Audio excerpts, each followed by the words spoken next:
Hello everybody, hello and welcome to our third film night, our third SKONP film night. We've already done 2 sessions and here you are coming along to the third one. So thank you so much for coming along, everybody. You've got a very enjoyable hour ahead of you. My name is Helen Field and I'm a member of SKONP, SKONP, which stands for Southampton Keep Our NHS Public. And if you'd like to be kept in touch with all our events tonight, then please do email. There we are. Email, sorry, you can see me now. Email SKeep NHS Public, which you can see behind me there. So if you're not already on our emailing list, please have a look at it, take that email address down and make sure you fire off an email. We'll put you on our list, and that way you will know all of the things that we're up to, of which tonight is one event. Right, okay.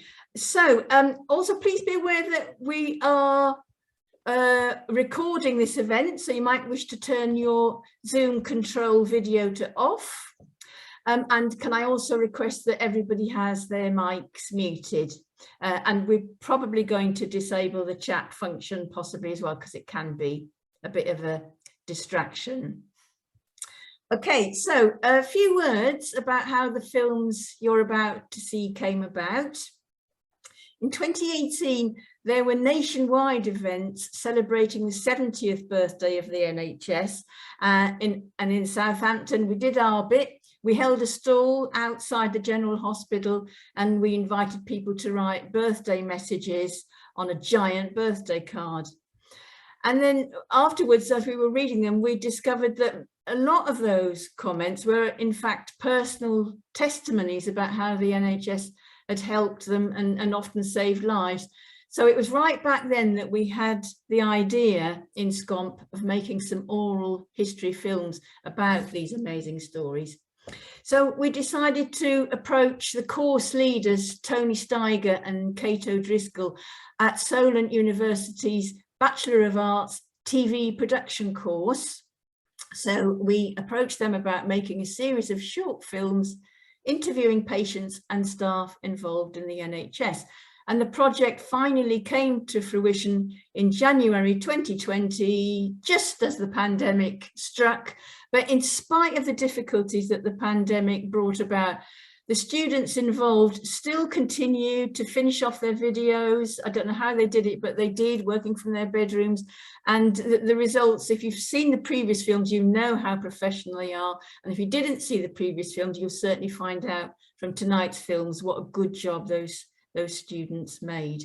So we were just delighted with the results. And also we got a grant very generously awarded to us by Community Chest at Southampton City Council, and that enabled us to promote the films widely, and also we can deliver all the films and the raw footage into the city archives, and that's a wonderful result of the collaboration with the students and staff at Solent University. Okay. So after we've seen the first film, then you'll have the opportunity to ask any questions, and then we'll show the second film about 8 o'clock. They're about 5 minutes long. So the first of tonight's 2 films is called The Consultant's Tale, and the student production team were Ashley Collingwood, James Greenfield, Luke Fullager, and Mip Wright, and I'm not sure if any of them are here tonight. If they are, that's absolutely wonderful. If any of them have come, I can't see all the screen yet, so I'm afraid I don't know. And the film is called The Consultant's Tale, this first film, and it's all about Professor Bhaskar Somani, who is a professor, consultant and surgeon of urology at Southampton University Hospital. Amazing man. And I did think I saw him here at the beginning of our meeting when people were coming in, but I'm not sure if he's here now, but Ginny's nodding. So if you are here, Professor Somani, we're so pleased. Thank you for taking part in the film. And it'll be wonderful to be able to talk to you because it's just the most amazing film. It's a beautiful film. So we're all ready to watch our first offering tonight. This is The Consultant's Tale. Thank you, Joe.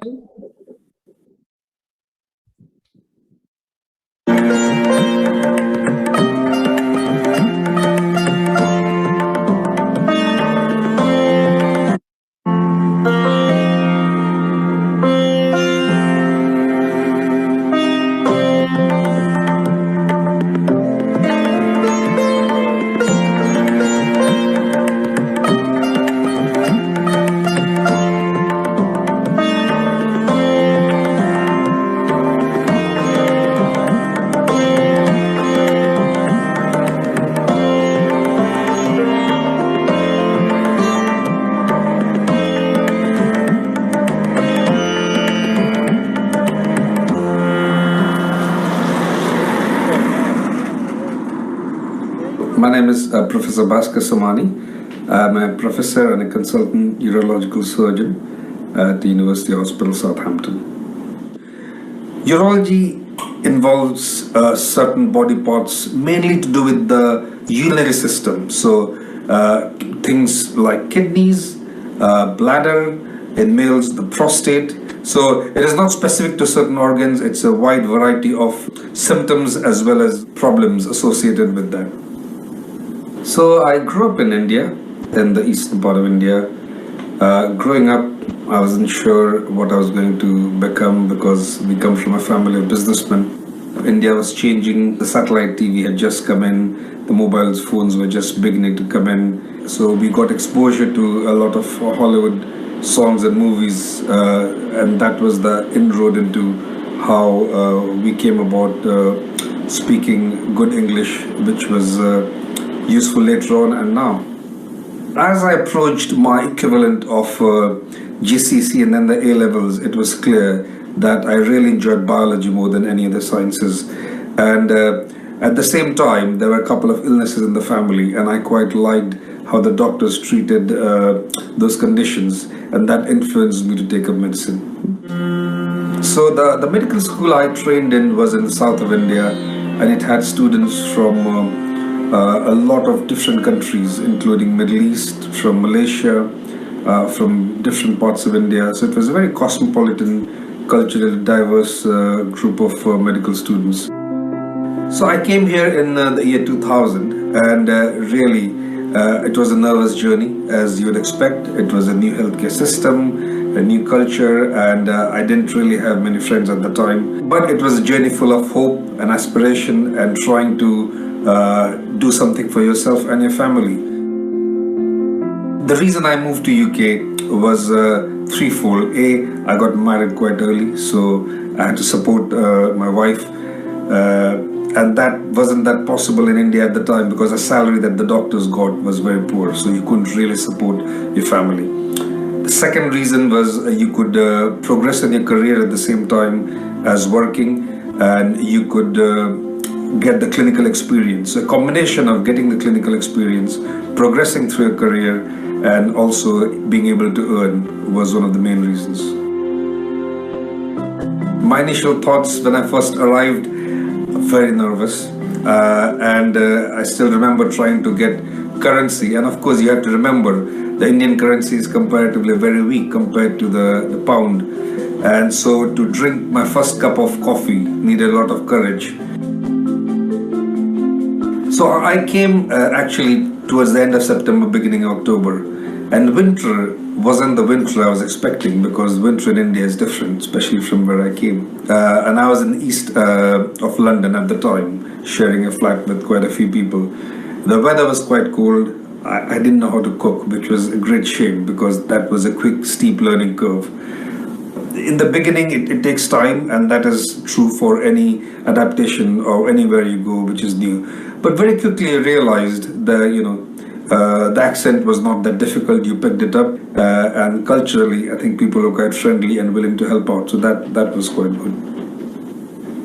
My first taste of NHS was when I did a small clinical attachment in east of London in one of the hospitals there, and at the time I was doing an observership, but I could see immediately that it was very much different from the Indian system I had come from.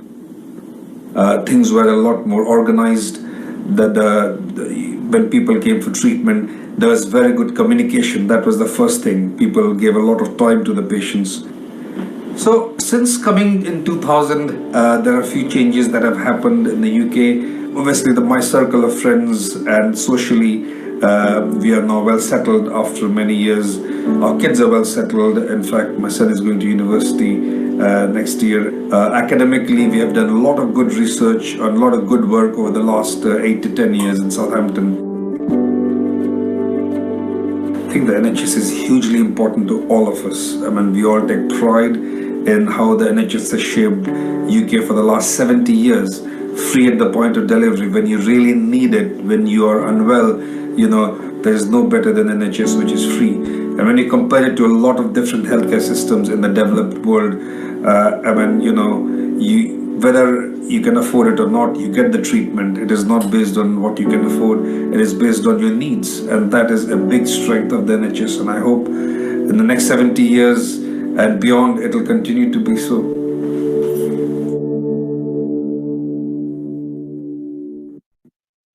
Well, that's just wonderful. And there's the credits for the students.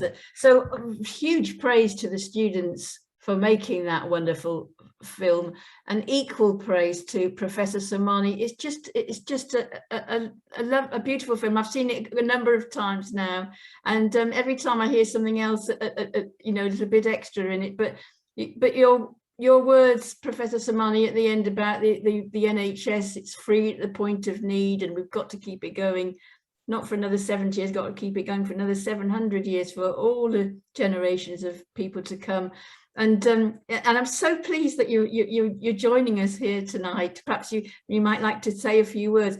But I was just fascinated with the whole thing. And so all 21 years ago, when you set off and all that work that you and all the other wonderful NHS staff do, we love you. You're our heroes. Can I just ask what your son is doing at uni? Is he going to do medicine? No, he's doing music. He's quite he loves music, and I wasn't going to push him into medicine. I think they should be allowed to choose what they enjoy and what they like. So no, he's quite enjoying it. Thank you for asking. And I've got two sons. The other son says, "No, Dad, you're working too hard. I can't work so hard." I'm like, "Son, whatever you do in life, you have to work hard. Nothing will come easy. It doesn't matter, But I think I've become a wrong role model for them. So I don't think either of them will do music, and I don't think they should. They should choose what they want to do and what they enjoy. So yeah, hopefully, my eldest son is doing piano as his main, and then drums as his second subject. He's really enjoying it. Oh, that's excellent. Now, people might want to ask you some questions, and I don't know if you actually want to say anything about the film that you made, Professor Somani. Would you like to say a few words first of all? It was the students were so amazing. They were brilliant. I think when I saw the video for the first time with my wife, because I'd seen a preview of it. Really, it made me relive the journey in those 5 or 6 minutes. And everything, they came here and they're very professional. Luckily, we had done this part of the filming, not the editing part, this part of the filming before the lockdown. And they still persevered, and the enthusiasm they had was just incredible. And I think they enjoyed it. I mean, it was clear but the editing, the way they have put it together, was just brilliant. So hats off to them. I hope they got good grades from this, because they really put their heart and soul into it. Yes, absolutely. For the showings that we had in July, we actually had Kate O'Driscoll and Tony Steiger managed to come, and I'm not sure, I can't see the whole screen, so I'm not sure if they're here tonight, but Ginny's shaking her head, so we're not sure. They might yet turn up. But the professionalism of those films, it bowled me over. as you say, Professor Samani, they really, you know, they did such a good job, and these are just 19-year-old kids. And I mean, it wasn't meant to be a political brief that they had. They were just, you know, interviewing people involved in the NHS. But as a campaigner to keep the NHS in public hands, I thought it was lovely how the message did come through that our NHS is precious and we want to keep it going, and we're going to have to fight for it. You know, I think we do. And you know, nothing quite epitomizes it than now with the effect of the pandemic, when everything, the waiting times, etc. So I think the timing of the video couldn't have been better, because if anything, this is the right time to say it even louder, to say, look, you know, we want to keep our NHS the way it is, and yeah, 70 years down the line, absolutely. And more. And more. I would just like to mention to everybody that another of our sponsors and supporters was the City Eye, which is a community filmmaking charity in Southampton, and they're going to show all 10 films, all 10 of them, during the Southampton Film Week, which is from the 5th to the 14th of November. So if everybody wants to make a note of that, the 5th to the 14th of November, and there will be screenings. The details aren't finalised yet, but you can find them out. If you just Google Southampton City Eye, you can sign up. I've just signed up today to their newsletter. And Sue Beckett was the contact for the City Eye who helped us to organise the showing of the film. She might be here tonight as well. She had another appointment, but she might turn up. So that's going to be yet another set of screenings for all these films. And, you know, I'd like to see them on a loop, so they're just continually being shown and people could sit down and watch them. Because it's not just that the fact that they're very professionally made, the students did a good technical job, they've got an important message, all of the films. Okay, right, well, I would like to see if anybody wants to either ask any questions or to make a comment. I think I'll take questions first, and I'm going to just change my view so that I can see everybody's face. What you can do if you want to speak, you can look on the participants icon and click on that, and you can actually raise a hand on there. It says raise hand is one of the little options. If you click on your name, and then you can raise your hand, or you can literally physically raise your hand and wave at me, and I will bring you in to make a contribution. So is there anybody who's got any questions to ask? First of all, anybody got any questions? Is Maggie, are you indicating to ask a question? I don't think she is. No, she's not. Right, okay, I've got Sean waving and Peter Sapowski as well. Right, I'll take Peter Sapowski first. So Peter, would you like to unmute and then make your contribution? Thank you. Evening, Helen. I missed the beginning, but I'd like to ask your visitor, Mr. Bhaskar, yeah, what his current role is in the NHS. Sure. So well, I've gone through different roles in the NHS, and I'll start from the beginning. So I came as a junior doctor, and I started in West Wales. Then I became a slightly senior in my role, but still a junior doctor, and I spent 6 months in Kettering and then 3 years in West Midlands in and around Birmingham. Then I went to east of Scotland, and I worked in 5 different hospitals in east and a bit of west of Scotland for about 7 or 8 years. Finally moving to Southampton, that was almost 10 years ago, and I became a consultant. And 3 years ago, I became one of the youngest urology professors in urology. So I'm a surgeon by trade, if you like, and specialize in kidney stones, bladder stones, some generic urology, like, you know, things like prostate surgery and so on. So yeah, so my role has changed. It's evolved from being a junior doctor to becoming a consultant, from learning the tricks of the trade to kind of mentoring and teaching, you know, students and junior doctors. So it's come a full cycle, but again, we still are learning because new things keep coming, new technology keep coming, and yeah, you want to do the best for the patients at the end of the day.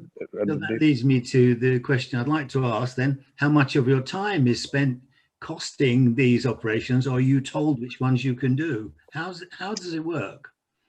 So NHS is unique in a way that you have got a lot of leeway as a surgeon, but equally you yourself go through a journey and you realize what are your strengths and what you're really good at, which puts you at a different sort of stage. So when I was training, for example, I learned to do all sorts of surgery: keyhole surgery, telescopic surgery, open surgery, and so on. And then gradually you realize that you can't be a master of all. You have to really subspecialize, and I chose to subspecialize in endoscopic surgery, so minimally invasive surgery. Now, in that, there is a wide range of procedures you can do, and you try to build a practice in the way that you serve the patients the best outcome, because you can't do everything and you can't be good at everything you do. So overall, what has happened is 10 years ago when I joined, I started the kidney stone service here, and I started on my own, and over a period of time, we have now grown to, I think Amelia, one of my colleagues, is online as well. She came from Italy as a junior doctor, and now she is a colleague of mine. So me, her, then there are 2 specialist nurses, there's a team of radiographers, and now the team has grown. But we do, so as a urology team in the hospital, we provide all sorts of urology treatments. Personally, me, I look after the kidney stone and minimally invasive side of treatment with the rest of the team. But also the clinical work is a part of what we do. We also do research, we also do teaching and training so that new doctors can come and evolve. I think, yeah, I mean, sorry, Helen, that's brilliant. I was just wondering. Yeah, I just got some other people to bring in, Peter. Can I just bring some other people that want to speak I just want well? I just wanted to know how the cuts and whether money is flat, whether it's going down or it's going up. That was all. Okay. So sorry, I didn't. So I'll tell you, money-wise, with the pandemic, I think most NHS trusts were in slightly sort of black, in terms of the money, and that has been waived off. New money it's been promised to come in some areas like mental health and and care homes and so on. But as surgeons, you are aware of the footprint, but you don't really know usually the money part is handled by the managers, and you work with them to try and be as cost efficient, if you like, as possible, still offering new treatments. Okay, thank you. Thank you. Thank you very much. I mean, I think there's no doubt about it. The NHS needs more investment. That's why our Southampton Keep Our NHS Public is in existence, as indeed is the main SKONP, Keep Our NHS Public, which is a superb organisation, by the way. So thank you for that, Peter. Right, now Sean wanted to speak as well, and he disappeared, but he's come back now. Sean, have you got a question or a comment? You have to unmute. Yeah, well, it's a question, but I just wanted first to say that I was actually a patient of urology at the General a couple of years ago, and found it all very scary. But I have to say, I didn't meet you, sir, but then I didn't have kidney stones, so that's probably why. But it was the whole experience was unpleasant, but extremely professional. And at least I was given the all clear. So I have to say I'm very, very grateful to what your colleagues did there to me, even if I didn't enjoy it at the time. I just wanted to. I asked this at the last film show. Actually, I think. Well, having seen all the films so far, I think this has been the most interesting of all of them. They're all very human stories as well. But I asked last time, what's going to happen to these films now? And I think because they are so good, I'm wondering, they're quite short, but I'm wondering if they could be put together in a sort of format where they're sort of linked in some way, and could be used to inform debate in other forums where we're talking about health issues and health funding. Yes, yeah, that's a good point. Was that directed at Professor Somani or just a general comment, Sean? I think it's a general comment. Sean is muted, but I just want to say, Sean, thank you very much for your feedback for urology. And we work as teams, so I might have looked after you or maybe not, but essentially we all look after all the patients who come through. And although we specialize, because that's how you get the best out for the patients, but we kind of look after. So I'm glad you had an overall professional experience. Thank you.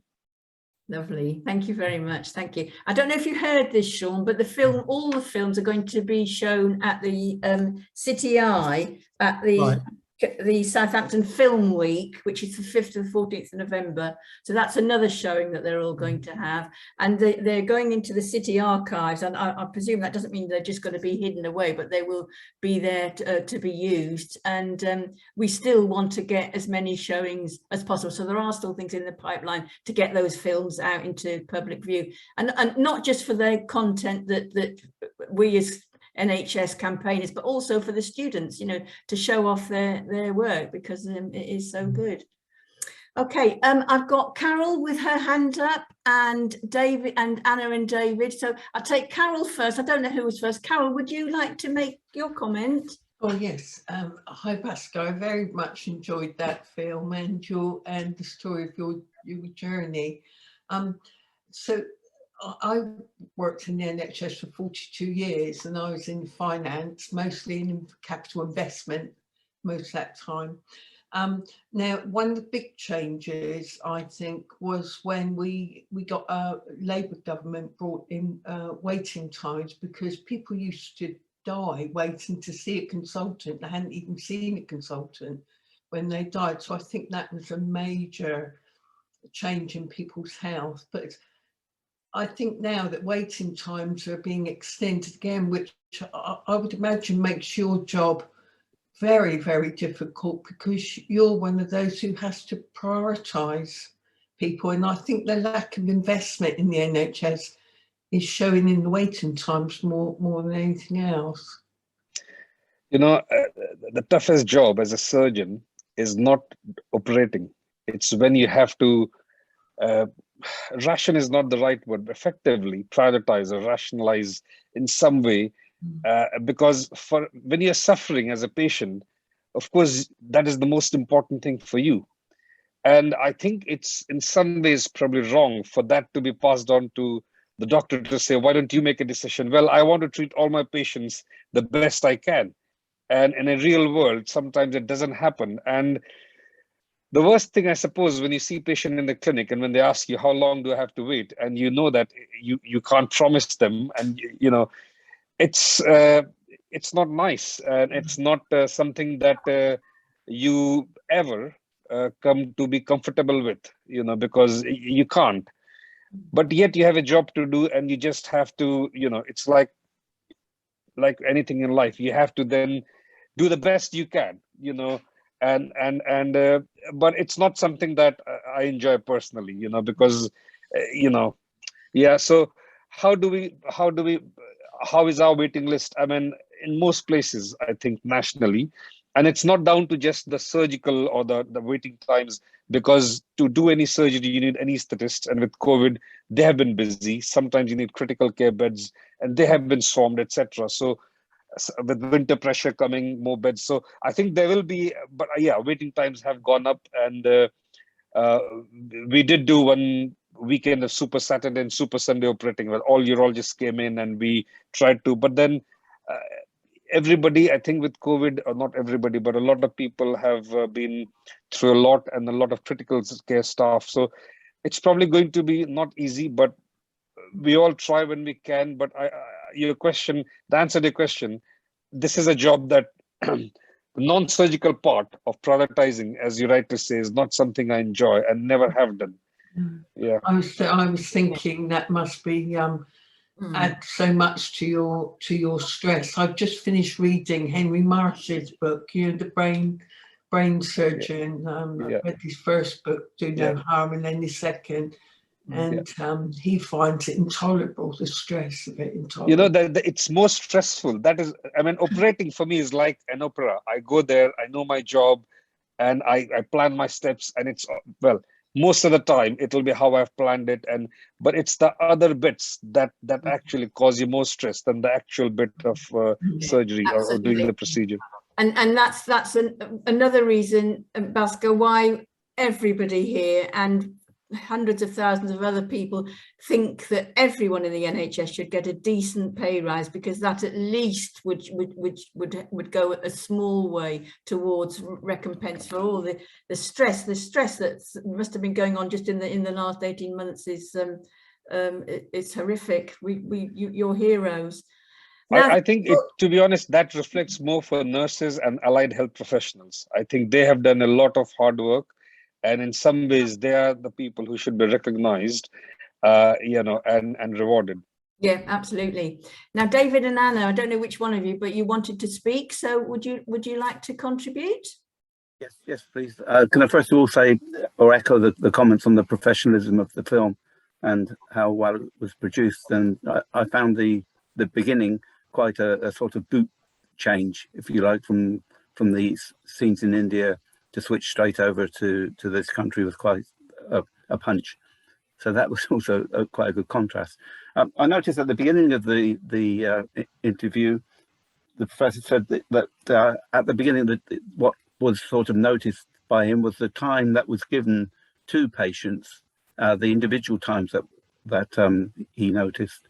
And I was wondering how much over the years, I'm not meaning his own abilities or whatever, he has seen sort of the change in that. I mean, what you've had is the science and the technology has increased, and the ability to do things has increased, and the equipment has increased, and everything's increased in terms of ability, but the sort of staff resources, to my mind, haven't really kept pace with what could be done.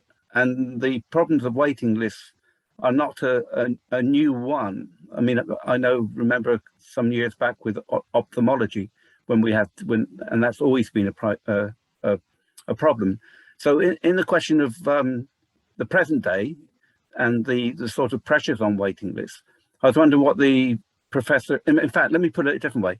I think what we would benefit from following this one is actually an interview with people like yourself, Professor, in order because to hear you talk, it gives us much more confidence. Not that waiting lists will be done rapidly, but they will still be looked at professionally and as best we can. So it's not a well-placed, well-worded question, but I hope you get my drift. Yeah, I mean, again, the thing with waiting lists are, there's always going to be a prioritization, whether we like it or not, because some patients with, even though there might be similar diseases, for example, if you take about cancer, some cancer might be at a higher stage or higher grade, which needs to be done more urgently than something which is maybe slow growing. The problem with waiting lists is that you want to do your best, but you have to, if you don't prioritize it, somebody is always going to be in the losing end. And this is something that I feel, rather than trying to get to the bottleneck and trying to say, this is where the bottleneck, we should try and get the pipeline a bit better. So see what the demand is and try and meet the demand, rather than trying to, because ultimately, if you think about 100 procedures that need to be done, either we can resource it to have 100, or we can try and cap it and say 10 at a time, but that 100 will still need to be done. So I think the fundamental ethos of waiting list, the way we deal, probably in my view, is not right, because we need to see what the demand is, and then we need to meet. It's like petrol crisis now. It's not a crisis, but we need to meet the demand. And it's how we then meet the demand, rather than saying, this is all you will get. And it's probably not something that I'll be able to answer in this forum, but I think investment would be a key. Investment in nursing staff, doctors, porters, radiographers, and so on, so that you can get a bigger throughput. If you don't have that, then there's always going to be a bottleneck. And staff retention, because sometimes we see a lot of staff who come in and then we don't retain them, and either they are overstretched, overworked, and so on. So I think these are the issues why we have these bottlenecks. And I think rather than looking at the bottleneck per se, we need to look at how we can get the pipeline a bit better, resource it a bit better. And I think historically, apart from the COVID period, when the NHS saw an investment, net investment for last many years have been cut down. And if you cut down investment, you can't expect to deliver a service which still remains good quality with new technology, as I say, coming in. Because everything new that comes in needs training, needs teaching, needs investment so that people learn it so you can deliver it. And you can't do that by cutting investment year on year. And I think that's probably what has happened pre-COVID or immediately pre-COVID. And with COVID, the effect will be there for time to come. But hopefully, if the promises are kept and the investment comes through, then we can improve that pipeline, which helps the waiting times. Absolutely, Bhaskar. Thank you so much for saying that. That's brilliant. Excellent. Right, now I can't see anybody else who wants to speak for this first half. Oh yes, we've got a hand here because we're going to move on to the second film in a moment. So we've got Shazoom Account. Hello, Shazoom Account. Would you like to make your contribution? I'm really sorry. My name is Mark, and I tried to rename it, but I couldn't rename it on the system. So you've obviously got very close permissions on this. But anyway, so my name is Mark, and I picked up about this meeting through Unite because they sent out a link to the meeting, and I've always wanted to see the work that you're doing in Southampton. I'm really impressed because I'm based in Oxford myself. But I'd like to make a quick comment about if you want, the Indian healthcare system. And maybe my geography is a bit ropey here, but I have a suspicion that our speaker may be from Kerala or the edge of Kerala.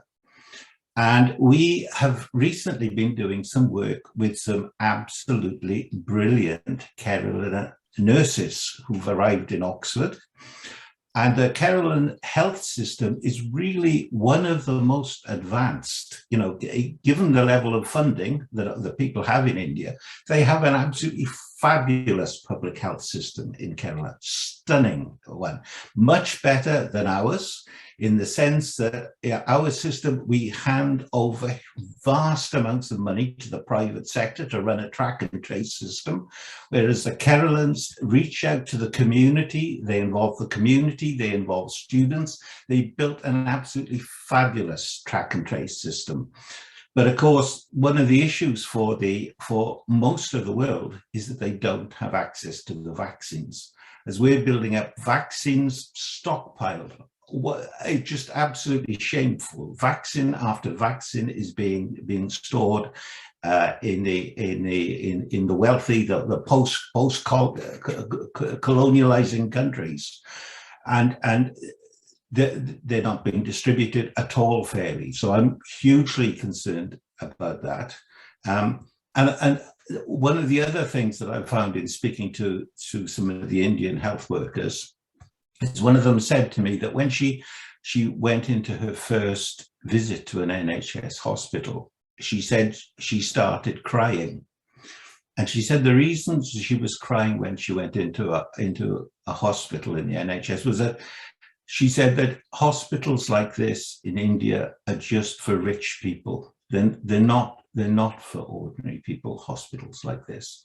And she said, as an ordinary Indian woman, a nurse, she said, I was just so overwhelmed with the experience of these hospitals. And she said, the problem, she said, with you Brits is you don't realize what you've got. You think it's like tap water. You think it'll always be there. You don't realize you have to fight to defend it and maintain it. You just take it for granted. And she said she was, and in a sense, that was her message. And that's a message from a lot of the other overseas workers. I mean, I spoke to some South African workers, and they said precisely the same thing. You Brits don't realize what you've got. You should be out on the streets in your thousands, your tens and thousands, and your millions in defending the NHS. Oh, brilliant. Mark, I'm going to just cut you off there. Okay, I'll shut up now. Thank you so much for that. Bhaskar, is there anything that you would like to say? Are you from Kerala? So, you know, I'm quite well traveled. I was born towards the eastern part of India, and I trained. I did some years in Delhi. Then I came and trained my medicine in a bordering town to Kerala. But I know exactly. Kerala had almost 100% literacy, which was the first place in India to have that. So it's obviously very, and yeah, a lot of nurses. They have a very good nursing schools there, and you're right, you know, Mark. Yeah. Oh, that's lovely. And I mean, I'm sure a lot of people wouldn't know about that. So if there's things going on in Kerala that we ought to know about, you know, we've got to search that information out and find it. That sounds really interesting. I'm going to actually move on to our second film now, because we do have another film, although it's been absolutely fascinating, the one that we've had so far. Brilliant discussion, everybody. But we're going to go on to our second film of this session. And unfortunately, the star of it is Patricia Dennett, but I don't think she's here. I can't see her anywhere, and she's not making herself known. And the title of the film that Patricia is the focus of is called Long-Term Eye Care. And the student production team are Maddie Estella, Katie Stepney, Tom Baldwin, Coral Osman, and I can just saw that Ginny was indicating to speak, but her hand's gone now. So did you want to say something, Ginny? Yeah, I would just like to say, Maggie, do you have Pat's number? Because she was definitely coming and she's not here. I think Maggie Harding may have her telephone number. Okay, I think we'll have to move on with it anyway, though. Yeah, now. I mean, definitely go, but perhaps It's a shame, yeah. Oh, But it's a lovely film. It's a pity that Pat's not here, but it's another wonderful film. So if our marvelous technician Joe, who I've not sung his praises yet, but I will, if you'd like to show us the second film for tonight's session, Joe, it's called Long-Term Eye Care.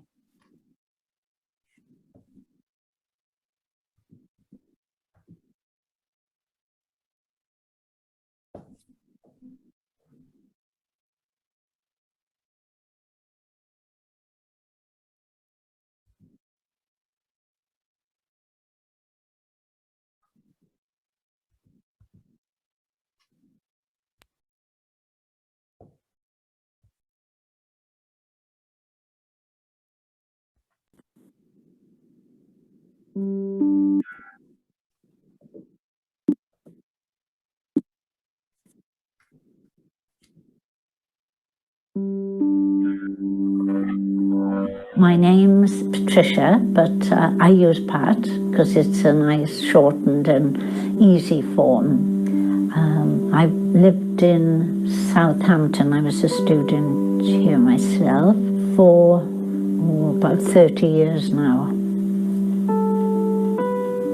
When I was at school, I was born 1939, just before the war. We had school nurses and they tested our eyes, free, of course, and I was prescribed spectacles as a child. I didn't have to wear them all the time, so they detected something wrong with my eyes at that time, and that was put right with the free specs. My condition is to do with my eyes, so I'm having treatment at the eye unit at Southampton General Hospital, and I have three main conditions. Macular degeneration, I have a lot of tearing with my eye, which can be socially embarrassing, and I've got glaucoma, so they are leading to something quite serious. They could be to loss of sight. So I cannot think negatively that today I have my sight, but tomorrow I could easily lose my sight, because that would make me feel miserable and I wouldn't enjoy today even. I'm not a wealthy woman. I'm living modestly, but within my income. I couldn't really pay out for all the treatment that I'm having. I love reading, but I can't keep up with that now because I can't read for as long. I'm in 2 choirs because I like music, but my sight loss or diminishing means I can't read all the notes on the score. I need to amend everything I'm doing, really. I used to do quite a lot of drawing and painting, but I can't do any fine brushwork. But I don't want to give you the impression that my life is nothing today, because it's not as it was, but I feel supported, and my condition could have got a lot worse much more quickly if I hadn't had this intervention.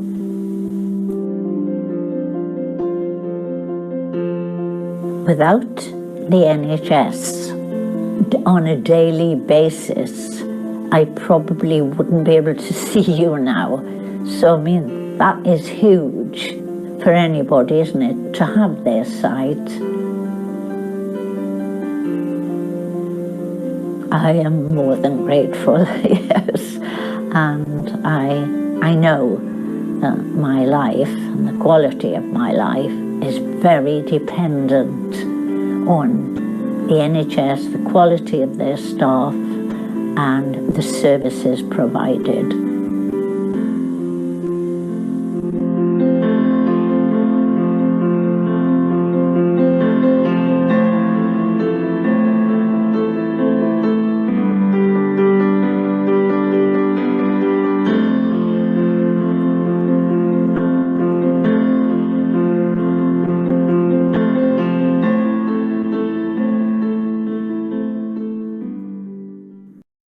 Well, that was superb. What a wonderful film. It's such a shame. It's a shame that the students aren't here, because it would be so nice for them to see their work properly being shown as it should be. And it's also a shame Patricia's not here, but we can let her know. Maggie can let her know how well she comes over on that film. Wonderful, isn't it? That she's, you know, something so important to sight. And there she is, being fully supported, and can, you know, I just think it's wonderful. It's a very moving film, excellent. And I'm talking as somebody who's also got an eye condition, so I'm waiting to have a cornea graft, actually, which I'm very, very lucky to have, but that's another story. So I think Southampton, as well as having a wonderful urology department, and with Bhaskar Somani, we've also got an excellent eye department as well. I know they've had lots of problems catching up with waiting lists, but the actual eye department is a really good one.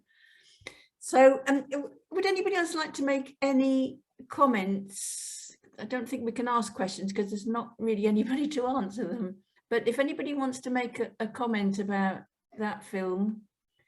Okay, right. There's David. David, can you unmute? Am I? Yes. Yeah, again, another excellent film. And whilst Pat was talking about eyes, I was thinking about other people with problems that weren't their eyes. I mean, orthopedics is another area where there's a lot of pain and a lot of dependency upon the skill of the NHS staff that are treating that. And without wanting to go back onto the question of waiting list, I think it reflects an individual's pain against the support that is possible and the potential within the NHS of the skills and that are available. But as we've already said in the previous film, one basic lesson is we need more staff and more training and more expertise. Absolutely, absolutely. And I mean, with something like macular degeneration, where there are lots of things that can help now, and the thought that some people will end up going blind and will then need huge amounts of care and resources to be looked after, whereas if they could have the operation or the intervention that they need, it's actually going to be you know, better economics to treat people early on, then they'll need less help down the line. Carol, and then Carol and Ginny. Is there anyone else who was waiting to speak? And I'll make a note. So Carol and then Ginny.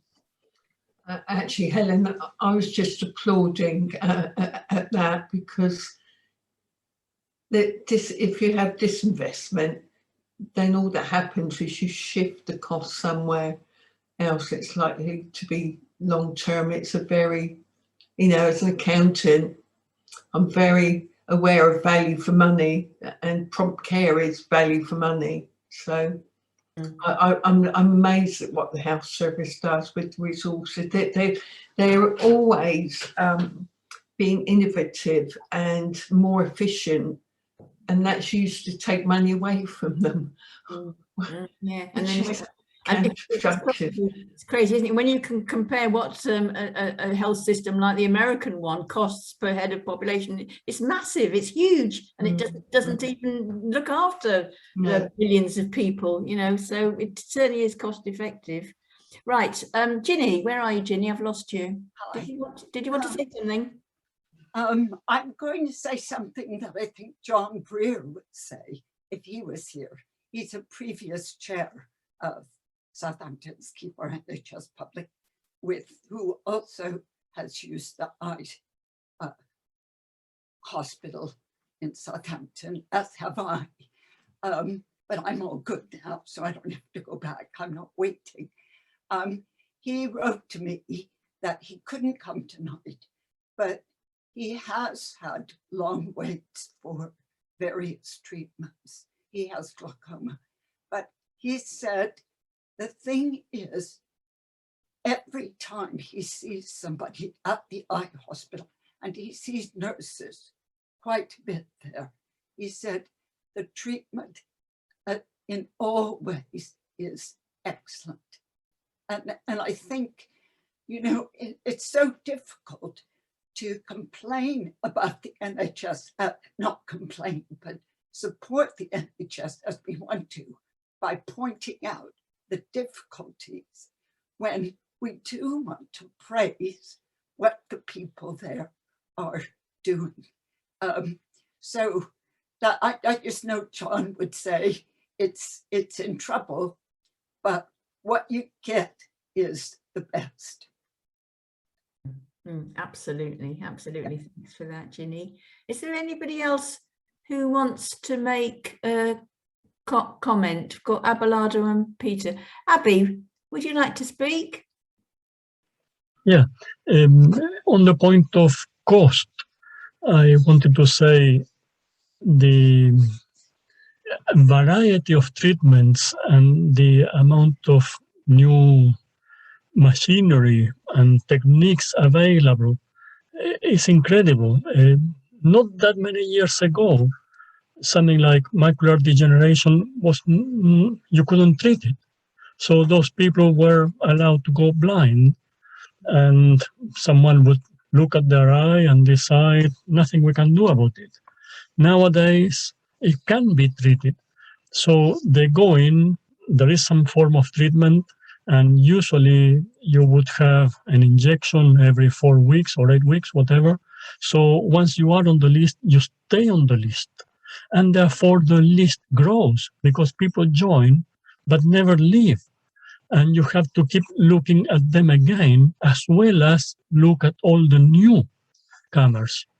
So there is the number of patients going up, the greater variety of treatments. So consultants need to specialize far more than before. And the amount of techniques and machinery that require more technicians and all sorts of support, radiographers, people to take the detailed photographs of the retina and scans, etc. So undoubtedly, the cost has to go up, and it doesn't go up like inflation. It has to go up far more. And it appears to me that the great majority of the public at large don't appreciate that. And the government certainly does not seem to take that into account. Yes, yeah, very good point, Abby. Thank you. Peter, can you unmute, Peter? Thank you, Helen. I just wanted to reiterate what our colleague from the person from Oxford said. And what Abelardo said is, I've been doing lots of doorsteps, and I've been trying to explain to people why the NHS is a threat. But I get the distinct impression they think it'll always be there for them. And of course, they won't have to pay for health insurance and this, that, and the other. And I know that's what NHS Keep Our NHS Public's about. But on visual things, I was just wondering whether you and the not for sale logo could not be more visible. I mean, if I had all the money in the world, I would be buying and making car visor stickers. Yeah, quite simply, every time I park, I put my visor down, so everybody sees that it's not for sale, and it becomes like common currency. It would be brilliant at the car park if most of the NHS workers had that in their, a sun visor that you just flipped up when you parked your car. So there are lots of ideas about just getting the message that it is being sold and it's not for sale as far as we're concerned. That's all I wanted to add. But Yeah. on the bit about eyesight, that's we can talk as much as we like here, but the general public don't see that. They know that there's private, but they think private is good. Yeah. Yeah, they can do, yes. Although, as we know, it's ridiculously expensive. Yeah, that's right. Anyway, all ideas are gratefully received. And if you're not already on the SKONP emailing list, please note the email behind me, skeepnhspublic@gmail.com, and just drop us a line. We'll add you to it, because we need to network. We're very thin on the ground now in SKONP. We're literally down to the fingers of one hand of the activists. So even just to be on the mailing list, it gives us a bit of solidarity and a bit of support. So please do it if you're not already. Okay, I think we're just about going to draw to a close then, and just before Joe shows us the final slide, I just want to point out another SKONP event. It's our AGM on the 19th of October. So that's also going to be on Zoom, and if you're on Facebook, you'll find details of that on Facebook. And again, if you email behind, you can get the full Zoom details. So that's the 19th of October. Please come along if you can for the SKONP annual general meeting. And we've also got another set of 2 films coming in 4 weeks' time. So at the end of tonight, Joe's going to put some slides up with that information. So there's another 2 films coming, and they are The Midwife's Tale. That's a very interesting one about a midwife. And thank you, NHS. Is also an extremely moving films. Wonderful, somebody who's had the NHS supporting him all through his life. So if you've enjoyed the 2 films tonight, please tell other people. Make a note of this film night, the 26th of October. Tell other people to come along. Tell your friends and anybody else you think might be interested, because it affects all of us. There's the actual Zoom number and the passcode. But if you're on Facebook and you look at our Facebook group, it's a group, not a page, but you'll find the details there. And also just email skeepnhspublic@gmail.com. We'll email you a link. And I'm also very pleased to see Mark here from Unite, because that was Kelly Tomlinson who sent out the Zoom details to Unite people. So I'm very glad that we did have somebody coming as well from Unite. And I think I saw SHA behind Mark, which is the Socialist Health Association. That's another good organisation. So I just want to say one more last thank you to everybody that's been involved. Lots of people were involved in the making of these films, not just the students and the wonderful people that took part, but lots of other people here. You can see, and Padmini, she's been here tonight. She was a brilliant oral historian and chaired one of our last meetings. It's got the City Archives, the City Council Community Chest, I mentioned that at the beginning, and Sue Beckett from City Eye. Don't forget the Southampton Film Week, God's House Tower, Dan Crow. And also a special thank you to Joe for doing not only all the technical stuff tonight, but that wonderful countdown at the beginning, which is a lovely thing to do, I think, at a Zoom meeting, to have something going on while people are joining, rather than just looking at blank faces. So big thank you to Joe Dukes. We couldn't do all this without him. And Ginny, would you like to add any more thank yous? Would you like to say any more thank yous, Ginny? Or is it done? Unmuting. I think you've done a very good job, Helen, so I thank you. And also Padmini and Abelardo, Maggie, the four of us were the gang of four, but Padmini was our mentor. We've got another one of our interviewees, Beverly Dowdell, here. Thank you, Beverly, very much for coming. Her story is also amazing. So I do hope you get to CTI, find that information out, and you'll be able to see all of them. And I just like to say thank you to everybody who contributed tonight here. I think there were some excellent comments.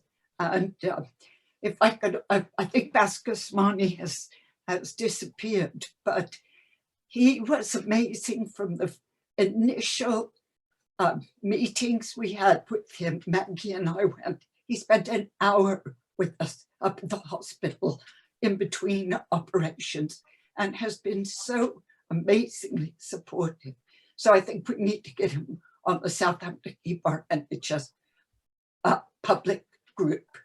Perhaps he can be our professional sponsor. Anyway, thank you so much to everybody. Oh, that's lovely. Thank you, Ginny. And yes, and also, and Beverly, I should have mentioned Beverly as well. Beverly's story was the Windrush tale. It was beautiful. It was lovely. But you'll be able to see them all again at the Southampton Film Week. Sorry, I forget one thing I was going to say. The other person in our gang